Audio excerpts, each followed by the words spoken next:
Welcome back to AI Unraveled, your daily strategic briefing on the business impact of artificial intelligence.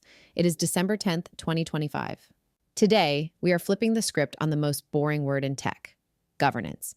We are diving into the compliance cost cliff, a new reality where the ability to control your AI is not just a legal shield, but the primary engine of your velocity. We'll look at how AI hallucinations cost businesses $67 billion this year alone, why the EU AI Act is actually a springboard for global dominance, and how giants like JPMorgan and Mayo Clinic are building Trust Moats to leave their competitors in the dust. But before we dive into today's strategic briefing, stop marketing to the masses. Start briefing the C-suite. You have seen the power of AI Unraveled. Zero noise, high signal intelligence for the world's most critical AI builders. Now leverage our proven methodology to own the conversation in your industry. We create tailored, proprietary podcasts designed exclusively to brief your executives and your most valuable clients. Stop wasting marketing spend on generic content. Start delivering must-listen strategic intelligence directly to the decision makers. Ready to define your domain? Secure your strategic podcast consultation now at the link in our show notes. This podcast is created and produced by Etienne Newman, senior software engineer and passionate soccer dad from Canada. Now let's unravel the compliance cost cliff. Welcome to the deep dive. For years, the mantra in tech was simple. Move fast and break things. Speed was everything. It was the only thing that mattered. But with generative AI, that whole idea, it feels like it's been turned completely on its head. Now, moving too fast might just be the quickest way to, break your entire company. That's a really critical distinction. We've hit what a lot of analysts are calling the compliance cost cliff. Okay, what is that exactly? It's this decisive moment, this threshold, where the risks of just letting AI run wild, the financial, the reputational, the operational risks, they now far outweigh the friction of actually putting controls in place. So our mission for this deep dive is to completely reframe AI governance. We're talking about everything from the huge EU AI Act all the way down to the technical nuts and bolts like our RAG. Right. And we're going to show you that this isn't a cost center. It's not a burden. It's actually the engine for velocity and a core strategic asset. We're going to argue that the real winners of the next decade will be defined by one thing: their ability to audit, explain, and control their AI. Exactly. They are building what we're calling a trust moat. It's this indispensable defense that insulates them from all the regulatory chaos and makes them the go-to partner for any serious enterprise or government out there. This is where compliance becomes a real competitive weapon. All right, let's unpack that strategic shift. Because it wasn't that long ago, maybe a year or two, that the big advantage was just getting your hands on the best foundation models. It was all about access. Yeah. But now, those models, they're rapidly becoming commoditized. They're utilities. They are utilities, yeah. The power is standardized. I mean, the barrier to entry to spin up a generic chatbot is practically zero now. So if the model itself is a commodity, where's the real advantage? So it has to be further up the stack. It has shifted entirely. It's now in what we call the constitutional layer. This isn't the model, it's the architecture you build around the model. Think of it like an AI's internal legal department. Or its employee handbook. Perfect. It ensures every decision is auditable, repeatable, and totally aligned with your business rules and brand. That's the bedrock of the trust moat. And this is quickly becoming a go-to-market necessity. I saw some fascinating data on B2B buyers. They're vetting something like 3 out of 4 options completely silently. Before they ever talk to a sales rep. And that silent phase is almost 70% of the buying process. So if your company's name is even vaguely associated with a big AI hallucination or a data breach, you're out. You're eliminated before you even knew you were in the running. Gone. Governance-first companies, though, they just bypass all that friction. They don't have to fill out those endless security questionnaires because their whole posture already answers the buyer's biggest risk questions from the start. So governance cuts down friction. That makes sense. But how does that turn into actual dollars, into pricing power? It's verification as a feature. I mean, look at finance, an AI that provides investment advice. If it can provide clear citations, an audit trail showing exactly why it made a recommendation. Right. That's a professional tool. You can defend it. But a black box that just says, trust me, that's a liability. The verifiable output commands a premium. It's just that simple. And this whole advantage gets magnified when we look at the global regulatory mess. The U.S. is doing its thing, with voluntary frameworks like NIST. Sector by sector. But the EU, with the AI Act, has just gone all in. Comprehensive, horizontal. Why does that contrast matter so much for a global company? It creates this a really unique opportunity for what you could call regulatory arbitrage. But not in the way you'd think. It's not about avoiding rules. It's about embracing the strictest ones. The Brussels effect. Exactly, the Brussels effect in action. The EU is a massive market. If you want to play there, you have to follow their rules. So smart companies are just adopting a highest common denominator approach. But you build to the toughest standard, the EU AI Act's high-risk system standard, and suddenly you're basically pre-approved for other tough markets like California or Japan. Precisely. You turn the burden of EU regulation into a global springboard. Your marketing is now, we are globally compliant. And for a risk-averse government buyer, that's an incredibly powerful message. Okay, let's pivot to the hard economics. We need to actually quantify the risk of doing nothing. I saw a number recently about AI errors. It was just terrifying. You're probably talking about hallucinations, the confident fabrication. It's the most immediate and costly problem. Analysts are estimating that AI hallucinations cost businesses something like $67 billion. Billion. $67.4 billion. In 2024 alone. This isn't a small bug. It's a massive economic drag. And now we have actual case law that says companies are liable for these mistakes. That has to be unsettling. It's more than unsettling. The Air Canada case set a huge precedent. Their chatbot made up a refund policy, just invented it. The court said, too bad. The airline had to honor the AI's promise. The AI speaks for the brand.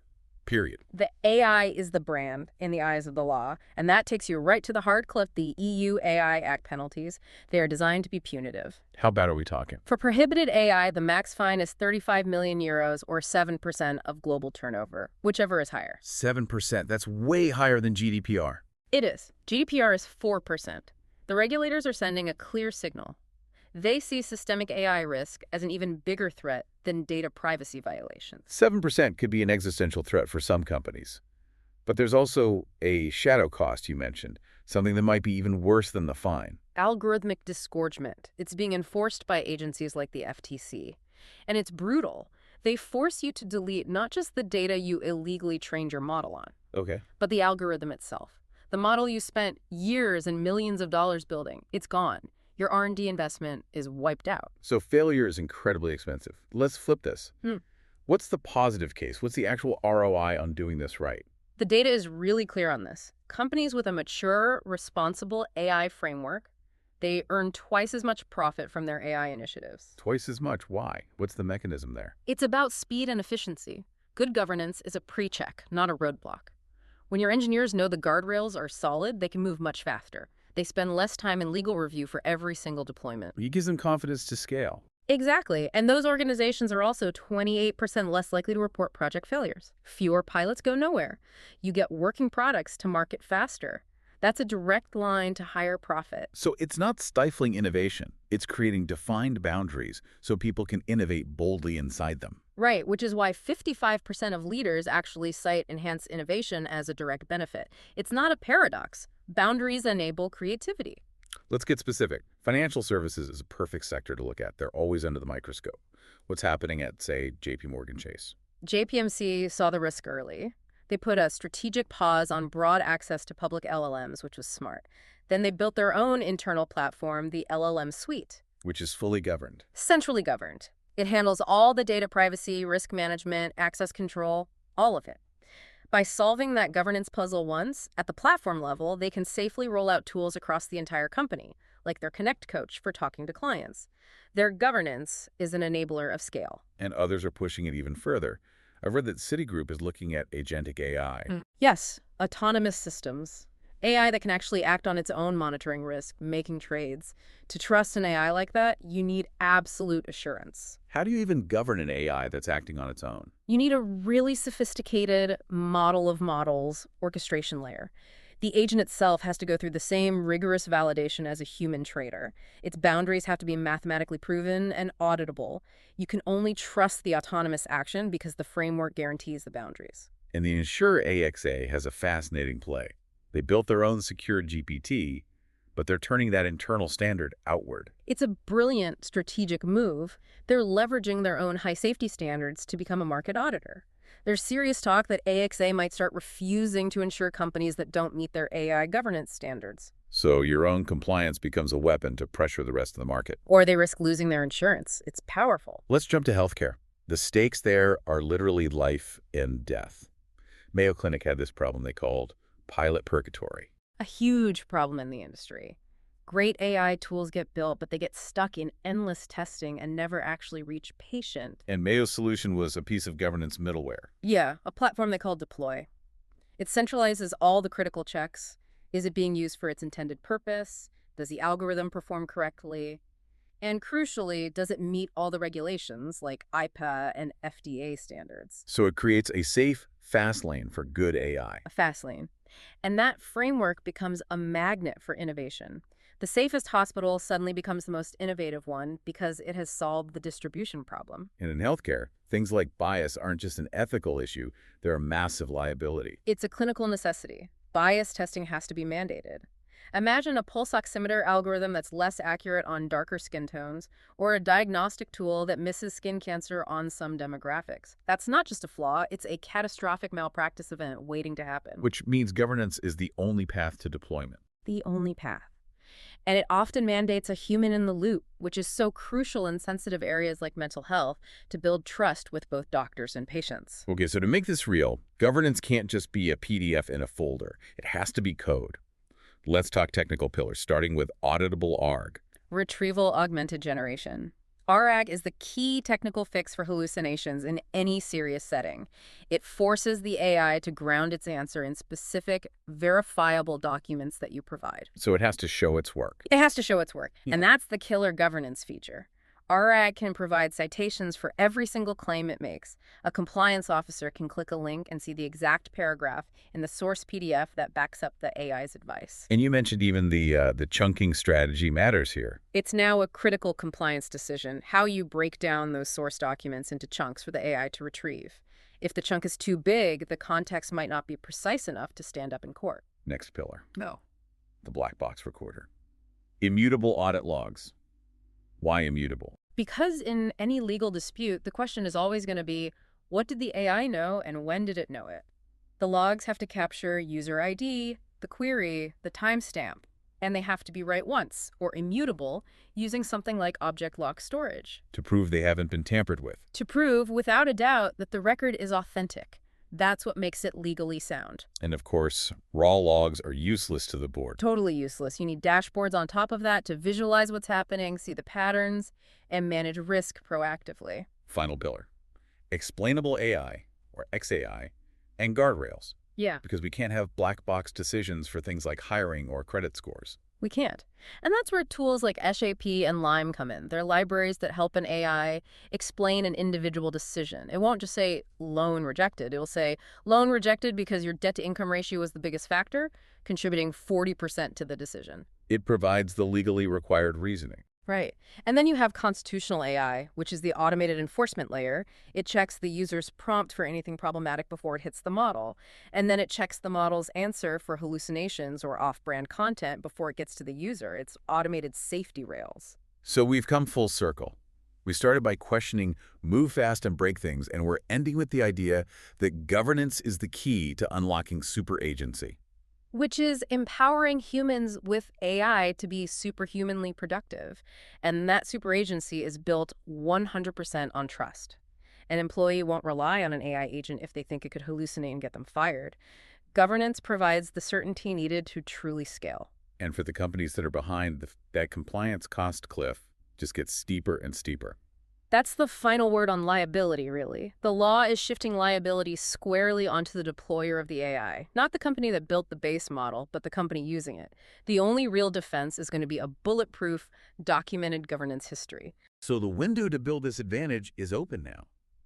But it feels like it's closing fast as regulations harden and customers just expect this level of trust.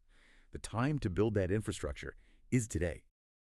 That wraps up today's special briefing on AI governance. The signal for today is trust. As the marginal cost of content generation hits zero, the value of verification hits infinity. The winners of the next decade won't just be the ones with the smartest models, but the ones with the strongest brakes, because that's what allows you to drive the fastest. Before we go, a reminder for the leaders listening. Stop marketing to the masses. Start briefing the C-suite. You have seen the power of AI Unraveled, zero noise, high signal intelligence for the world's most critical AI builders. Now, leverage our proven methodology to own the conversation in your industry. We create tailored proprietary podcasts designed exclusively to brief your executives and your most valuable clients. Stop wasting marketing spend on generic content. Start delivering must-listen strategic intelligence directly to the decision makers. Ready to define your domain? Secure your strategic podcast consultation now at the link in our show notes. This podcast is created and produced by Etienne Newman, senior software engineer and passionate soccer dad from Canada. Please subscribe and share. Until next time, keep unraveling the future.